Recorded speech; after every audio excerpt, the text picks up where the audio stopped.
Unajua ni maneno gani ambayo ya Kiingereza unaweza kuyatumia ukitaka kusema nina njaa, badala ya kutumia misamiati ya Kiingereza ambayo kila siku tumezoea, mfano I'm hungry. Pia unaweza kutumia misamiati mingine ya Kiingereza kama vile please, I'm starving, manake nina njaa. Neno I'm starving manake ni mbadala wa neno I'm hungry. Lakini pia endapo unataka kumwambia mtu unahisi kiu, unataka kumwambia unahisi kiu kwa Kiingereza, badala ya kumwambia please I need some water to drink, unaweza kumwambia I'm thirsty.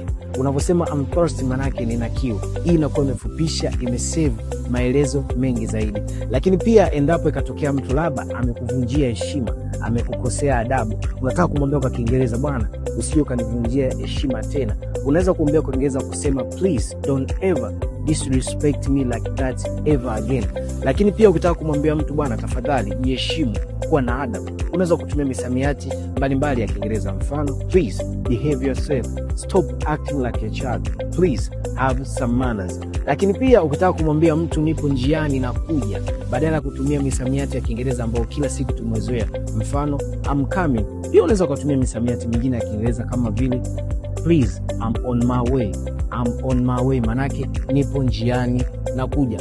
Na pia kuna baadhi ya vifupisho ambao vimekuwa vimetumika sana kwenye Kiingereza kwa wale wapenzi wa movie au watu ambao wamekuwa karibu na watu jamii inayozungumza lugha ya Kiingereza. Kuna maneno ambao huwa anatumiaga, mfano neno ASAP.